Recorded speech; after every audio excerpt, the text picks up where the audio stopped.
Hello student, Bhagwati शिक्षक प्रशिक्षण महाविद्यालय की ऑनलाइन क्लासेस जारी हैं। आपका सिलेबस चल रहा है। 3 यूनिट अपनी हो गई थी और 3 के साथ अपनी चौथी यूनिट भी खत्म हो गई। इसी के साथ में आज हमारी 5वीं यूनिट चालू हो रही है डीएलएड फर्स्ट ईयर की। तो इसी के साथ में जो हमने अभी वृद्धि, गांव विकास और परिपक्वता, ये सारे टॉपिक पढ़ लिए, शारीरिक विकास पढ़ लिया। इसी के साथ में जो अब हमारी अगला टॉपिक है, जो 5वीं यूनिट है, वो है नैतिक और संवेगात्मक विकास। यूनिट का नाम है।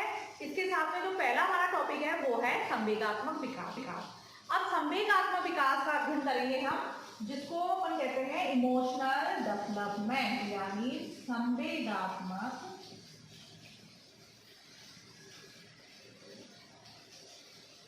विकास। अब संवेगात्मक विकास को समझने के लिए पहले हमें संवेगों को समझना होगा कि संवेग क्या है। तो संवेग को समझने के बाद ही हम संवेगात्मक विकास का अध्ययन करेंगे। तो संवेग क्या होते हैं? संवेग वो होते हैं जो व्यक्ति में उत्तेजित जो दशा है, वो संवेग है।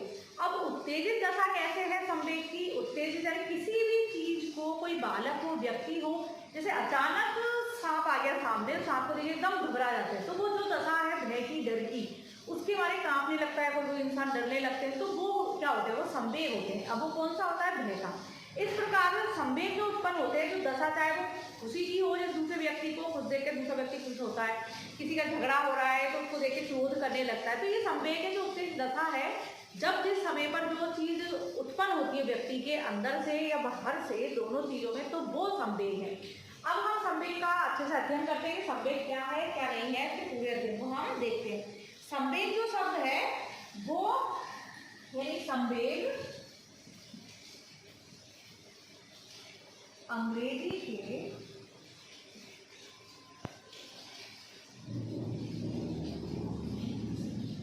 शब्द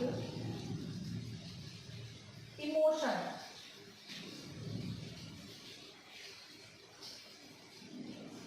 से बना है, ठीक है? ये सब याद रखना, इमोशन। अगला है इमोशन जो शब्द है, जो इमोशन शब्द लैटिन भाषा के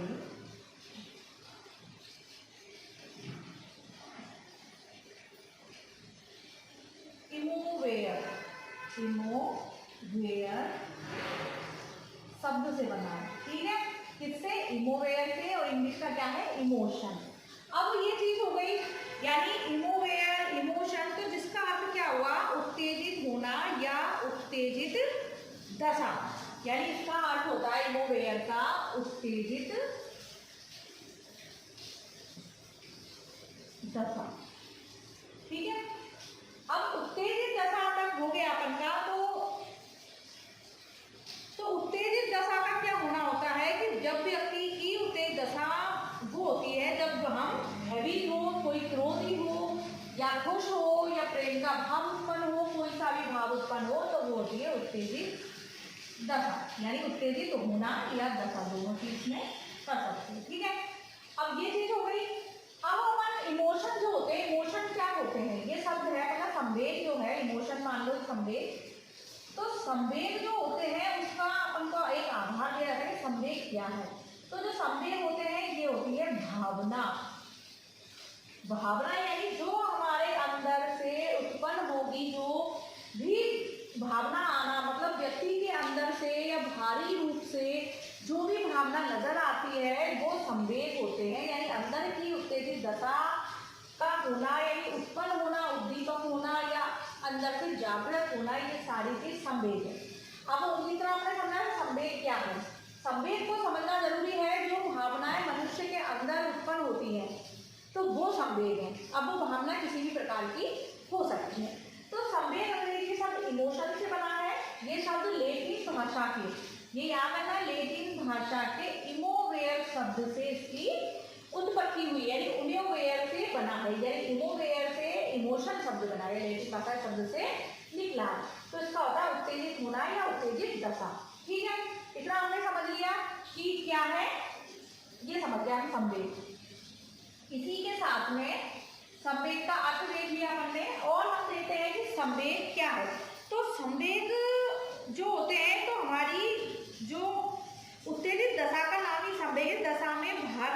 आंतरिक व्यवहार बदल जाता है। जैसे कि कुछ मुख्य संवेग कौन कौन से हैं? संवेग जो है मुख्य है वो है भय, क्रोध, दुख, उत्साह, प्रेम। हाँ, तो ये संवेग का और अध्ययन अपन करेंगे कि संवेग है क्या। तो इसमें यही है कि मैक्सवेल ने 14 संवेग बताए हैं, गैस ने 5 संवेग बताए हैं। तो ये संवेग, लेकिन जो मोस्ट है भय, क्रोध, दुख, उत्साह, प्रेम, ईर्ष्या, और इसी के साथ में है निराशा है, लज्जा है, गर्व है, आश्चर्य है ना, गर्व है, आश्चर्य है, आश्चर्य, ये सारे क्या है? संवेग है। तो इनको अपन संवेग कहते हैं। जो भावना अपने अंदर से उत्पन्न होती है उसे अपन संवेग कहते हैं, यानी जो उत्पत्ति है वो संवेग है। ठीक है, अब हम देखते हैं परिभाषाएं, संवेग की परिभाषाएं।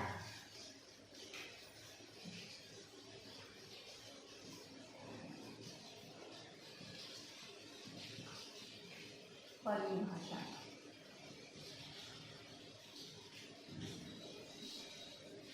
तो संवेग की परिभाषाओं का अध्ययन इसलिए करते हैं जिससे कि हमें संवेग का पता लग जाए कि कौन सी क्रिया कैसे, किस विचारक ने क्या कहा है, कि संवेग कैसे अचानक उत्पन्न होते हैं, ये शरीर में बाधाएं भी उत्पन्न करते हैं। तो संवेग व्यक्ति की उत्तेजित दशा है, ये किसने कहा है? वुडवर्थ के अनुसार।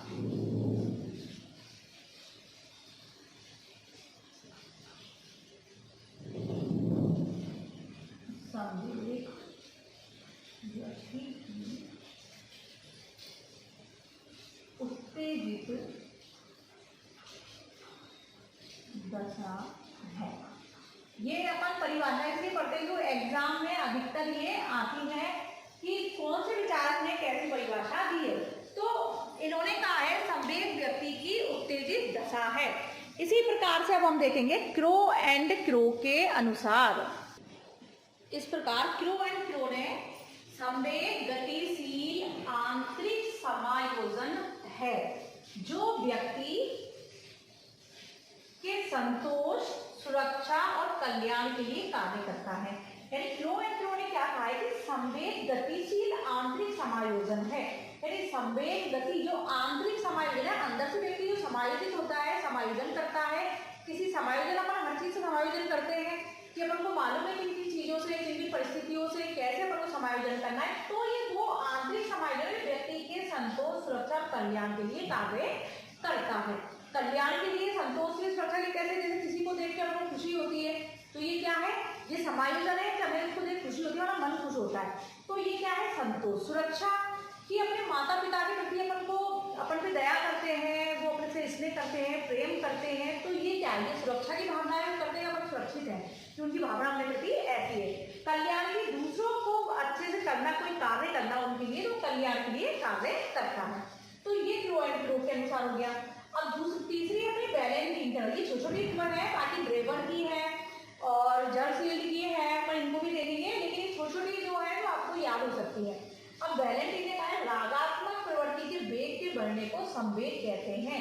यानी रागात्मक जो अंदर से भावना उठती है उसका जो वेग बढ़ने को संवेग कहते हैं। इसी के साथ में अपनी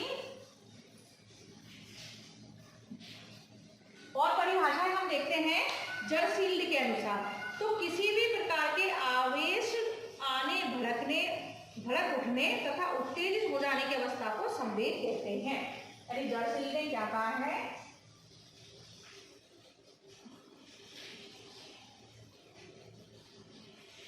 किसी भी प्रकार आवेश के आने,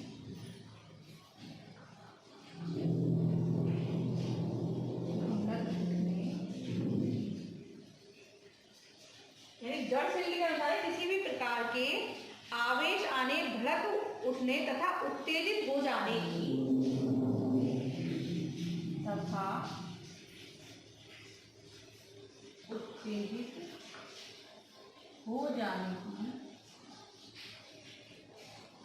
दशा ही संवेग है।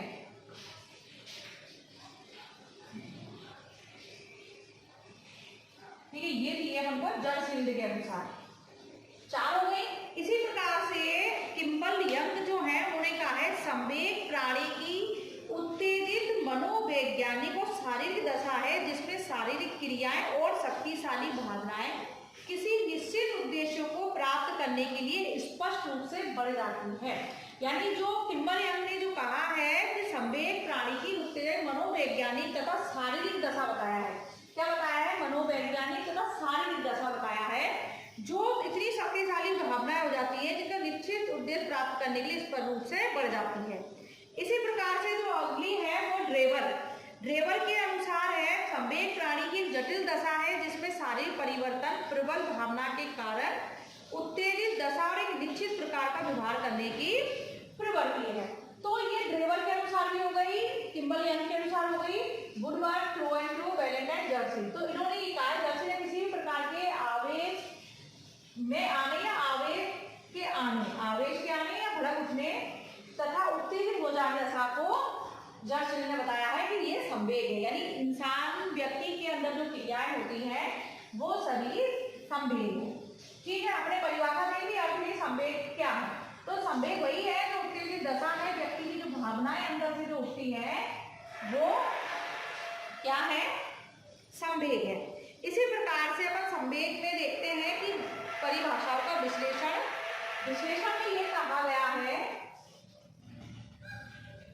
परिभाषाओं का विश्लेषण।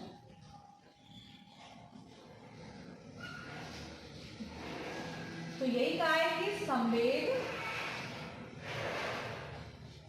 अचानक उत्पन्न होते हैं। अब ये क्यों कहा है कि संवेग अचानक उत्पन्न होते हैं? अचानक इसलिए उत्पन्न होते हैं कि संवेग का कोई वक्त नहीं होता है कि संवेग कब इंसान के अचानक आ जाएगी। कोई भी क्रिया हो रही है, कहीं कोई घटना हो रही है तो संवेग अपने आप ही उत्पन्न हो जाते हैं। यानी अचानक उत्पन्न किसी भी परिस्थिति को देखकर एकदम में, जैसे कोई बहुत तेज आवाज आती है तो एकदम डर जाना, तो ये संवेग क्या होते हैं? एकदम उत्पन्न होते हैं। ठीक है, जैसे कहीं गाना बज गया, अपन रास्ते में जा रहे हैं तो अंदर से अलग ही भावना आ जाती है ना। तो ये सारी चीज क्या है? ये संवेग अचानक उत्पन्न होते हैं। तो इस प्रकार से संवेग जो है अचानक उत्पन्न होते हैं या व्यवहार में अचानक उत्पन्न होते हैं। यानी परिस्थिति को देखकर, परिस्थिति के अनुसार संवेग अपने आप ही उत्पन्न हो जाते हैं। जैसे व्यक्ति जिस परिस्थिति में है उसी परिस्थिति में संवेग उसके परिवर्तित हो जाते हैं। जैसे कि अपने उदाहरण समझ ही लिया है कि संवेग कैसे उत्पन्न नहीं होते हैं। तो मैंने देखा संवेग कौन कौन से हैं, कौन से नहीं है। इसी प्रकार से अगला जो पॉइंट है, संवेग शरीर में बाधाएं उत्पन्न करते हैं। अब ये पॉइंट है, अब बाधाएं, संवेग शरीर में बाधा उत्पन्न कैसे कर रहे हैं कि व्यक्ति रोना तो चाहता है लेकिन रो नहीं पा रहा है, तो कैसे? अब शरीर में बाधा उत्पन्न कैसे कर रहे हैं कि व्यक्ति रोना चाह रहा है लेकिन रो नहीं पा रहा है, तो क्यों? तो परिस्थिति ऐसी, नहीं रो पा रहा है, वो नहीं रो सकता। किसी को देख के या अगर वो माहौल ऐसा हो जो माहौल ना मिल रहा हो तो रोना चाहता है, रो नहीं सकता। अकेले में व्यक्ति रो सकता है, तो क्या है? तो शरीर में बाधा उत्पन्न से चाहता है नहीं कर सकता। तो वो बाधा है कि शरीर में बाधा उत्पन्न होती है। अगर वो हंसना भी चाहेगा तो उस टाइम में वो हंस नहीं पाएगा। क्यों? क्योंकि उसकी भावनाएं नहीं है उसके अंदर वो। तो संवेग शरीर में बाधा उत्पन्न करते हैं। कई क्रियाएं ऐसी होती हैं जो बहुत ज्यादा बाधाएं उत्पन्न करती है। तो संवेग का मतलब यही है कि शरीर में बाधा उत्पन्न करते हैं। तो जो संवेग होते हैं वो शरीर में बाधा उत्पन्न ऐसे ही करते हैं कि बाधा यही है कि अपन जानते हैं कि संवेग की दो दशाएं होती हैं, एक तो बाह्य होती है, दूसरी आंतरिक होती है। तो जो भारी दशा होती है तो उसमें इंसान का अगर रोएगा या अगर स्माइल दे रहा है तो दूर से दिख जाएगा। तो जो भारी रूप से अपन को दिख रहा है, जैसे कि आप मैं बोल रही हूँ तो मैं मालूम दिख रही हूँ, लेकिन कई व्यक्ति जो बाहर से जो भावना है, कोई छोटा बच्चा रोता है तो उसके आंसू दिखते हैं, रोने की आवाज आती है तो उसमें दिख जाएगा। अगर हंस रहा है तो आई, तो ये कौन सा होता है? ये भारी रूप होता है। और जो आंतरिक होता है, आंतरिक संवेग क्या होंगे? जैसे कि हृदय की गति बढ़ जाएगी, धड़कन तेज होने लग जाएगी, सांसें तेज होने लग जाती है, तो ये क्या है? नब्ज धड़कने लग जाती है। तो ये क्या होगा? ये आंतरिक दशाएं होती है। तो संवेग दोनों प्रकार से होते हैं। तो संवेग दोनों प्रकार से होते हैं कि एक तो आंतरिक भी और बाहरी, पर उसको देख भी सकते हैं और अंदर से इंसान की नाड़ियों के जरिए उसको पता भी कर सकते हैं। तो दो होते हैं। तो शरीर में ये बाधा उत्पन्न करते हैं कि कई बार ऐसी परिस्थिति हो जाती है कि कहते हैं ना कि इतना मत, ऐसा मत बोलो जिससे कि उसको अटैक आ जाए। अभी परिस्थिति बोलते हैं अटैक ना आ जाए, तो वो आंतरिक मतलब ऐसी परिस्थिति जिससे कि उसके अंदर की चीजों को भी उससे परेशानी होने लग जाए, तो शरीर में बाधा उत्पन्न करते हैं। कुछ संवेग ऐसे होते हैं जो शरीर को भी बाधा उत्पन्न करते हैं। इसी प्रकार से संवेग बाहरी का आंतरिक उद्दीपन के परिणाम स्वरूप होता है। यानी संवेग का मतलब यही है कि अपने आंखों से कोई चीज देखी, देखने के बाद वो चीज को अपने अंदर बहम बिठा लिया, बहम में बिठा लिया, तो उसका क्या है, वो उद्दीपन होगा। जो वो उद्दीपन होगा तो उसके प्रति, जैसे कि कभी एक्सीडेंटल कोई चीज, जानवर भी मर जाते हैं, कुछ मर जाते हैं, तो वो क्या चीज होती है, अपन ने आंखों से देखा, बाहरी रूप में देखा, और उसको अंदर जब अपन सोचने लगते हैं कि उसके साथ ऐसा हो गया, वो हो गया, तो अंदर से भी वो चीज अपन को परेशान करती है। तो ये संवेग जो होते हैं इसके परिणाम स्वरूप होते हैं। तो ये भाव कहाँ से आते हैं? जब तक कोई क्रिया नहीं होगी, अपन देखेंगे नहीं, कोई चीज नहीं हो रही, तो संवेग पता नहीं लगेगा। लेकिन जब अपन कोई चीज देख रहे हैं तो संवेग आते हैं। तो चौथा है, संवेग का आधार मनोविज्ञान होता है। अपन ने एक चीज पढ़ी है कि मनोविज्ञान क्या है। तो मनोविज्ञान क्या है? मन कहते हैं ना, मनोविज्ञान मन की आवाज है, आत्मा का विज्ञान है, मन का विज्ञान है, और आज हम व्यवहार को अपनाए हुए वॉटसन ने कहा है। तो यही है कि मनोविज्ञान, संवेग को समझने के लिए मनोविज्ञान को समझना पड़ेगा। ये मनोविज्ञान के आधार पर ही संवेग को हम समझते हैं। मनोविज्ञान का पार्ट है संवेग। तो अगर मनोविज्ञान का ज्ञान नहीं है तो संवेग को भी नहीं समझ पाएंगे कि कैसे, क्योंकि मनोविज्ञान ने ही संवेगों को दिया है, इस वजह से।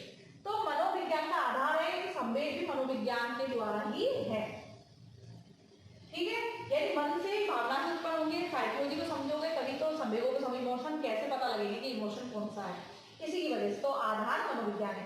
पांचवा है शारीरिक क्रियाएं। संवेग शारीरिक क्रियाओं में व्यवहारिक परिवर्तन होते हैं। यानी संवेग की उपस्थिति में ही, जो संवेग है, संवेग की अगर उपस्थिति है तभी शारीरिक क्रियाएं होगी और व्यवहार में परिवर्तन होगा। किसकी उपस्थिति में? संवेग की उपस्थिति में।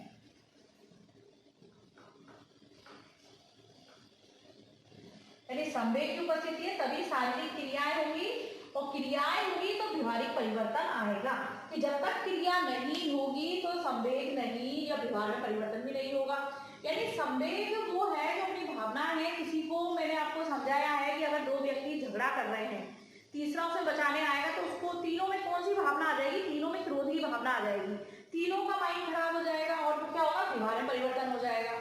ये दो अगर खुश है तो तीसरा देख रहा है तो उसको भी खुशी होने लग जाएगी। अगर कोई व्यक्ति किसी दुख के कारण दुखी है और वो दुखी है, तो अपन दूसरे को देखते हैं तो अपन को भी दुख की भावना आ जाती है। तो इस प्रकार से ये सारी भावनाएं कैसे आती है? तो ये सारी चीजें संवेग है। तो ये संवेग एक शारीरिक क्रिया है, और शारीरिक क्रिया होगी तभी व्यवहार में परिवर्तन होगा। एक क्रिया जब करेगा कोई, जब भी संवेग उत्पन्न होंगे, और उत्पन्न जब भी होंगे तब ही व्यवहार में परिवर्तन होगा। तो हमने ये चीज देख ली। अब एक चीज और देखते हैं आगे, अपन कल इसकी विशेषताएं और संवेग के प्रकार वगैरह सारी चीज देखेंगे। लेकिन अब अपन इतना समझ गए कि संवेग क्या है। संवेग हमारी उस उत्तेजित दशा का नाम है जिस दिशा में बाह्य और आंतरिक व्यवहार बदल जाता है। संवेग का मतलब यही है, व्यक्ति की उत्तेजित दशा। ठीक है, अब अपन का जो टॉपिक है संवेगात्मक विकास, इस विकास को समझने में संवेग को समझ रहे हैं कि उत्तेजित दशा क्या है। तो इसके छोटे छोटे प्रकार से विशेषताएं देखेंगे अपन, और इसके साथ में अपन किसने कौन कौन से संवेग बताए, और सारे संवेगों को भी समझेंगे कि संवेग है क्या है। और एक चीज हमने समझ ली कि संवेग जो है इसकी दो दशाएं होती है, तो उनको भी देख लेते हैं। ये तो विश्लेषण हो गया संवेग का कि ये अचानक उत्पन्न होते हैं, ये बाधा उत्पन्न करते हैं, ये शारीरिक क्रिया व्यवहारिक है, और ये मनोविज्ञान का आधार है। ये सारी चीज हमने देख ली है। अब संवेग की जो दशाएं हैं, ये छोटे छोटे टॉपिक आज हम क्लियर कर लेते हैं। तो इसकी दो दशाएं हैं,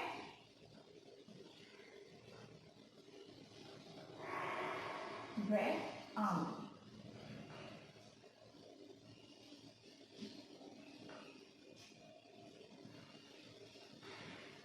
ठीक है, अब संवेग को अपने समझा, संवेग क्या था। अभी दो दिशा कैसे हुई? उत्तेजित दशा। ठीक है। अब ये दोनों उत्तेजित के अंदर से दोनों निकल के आई तो बाह्य दशा, आंतरिक दशा। अब बाह्य जो है तो ये क्या है, यानी चेहरे की मुद्रा, स्वर और शरीर, यानी ये चलता है अपन का चेहरे, शरीर और स्वर, यानी आवाज।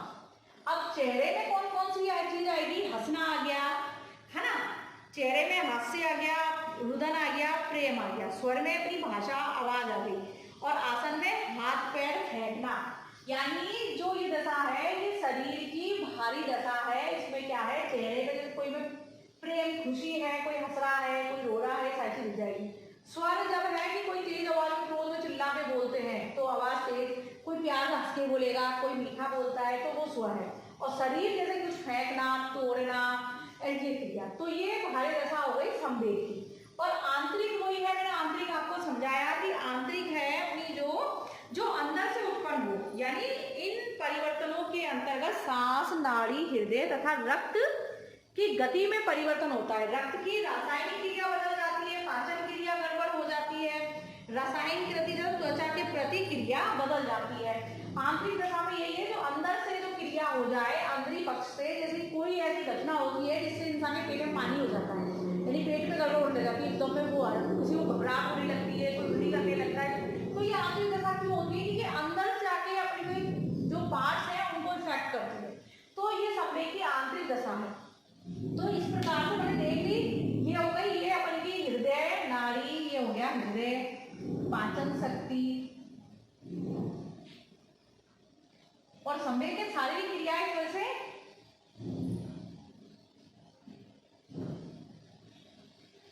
नाड़ी, ये सारी चीजों में परिवर्तन होना, तो ये आंतरिक दशा हो गई। किसी भी कारण, किसी परिस्थिति से परिवर्तन होना।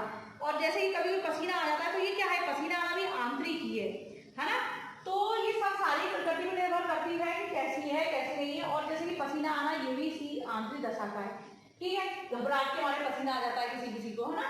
अब तुम सोचोगे गर्मी के कारण आ जाता है, तो वो सारी दशा, दो दशाएं हो गई संवेग की। ये छोटे टॉपिक थे, अपने संवेग को समझ लिया, परिभाषाएं समझ ली और इसकी दशाएं समझ ली। कल जो अपना टॉपिक होगा कि संवेग, मैक्डूगल, गेट्स, ब्रिजेस, इनने कितने कितने प्रकार के बताए हैं, किस किस वर्ष में संवेगवाद में विकास कौन को कितना कितना होता है, ये कल अपन इन चीजों का भी अध्ययन करेंगे। इसी के साथ में आज जो हमारा टॉपिक है ये यही खत्म होता है। कल के टॉपिक में अपन और संवेगात्मक विकास का अध्ययन करेंगे। धन्यवाद।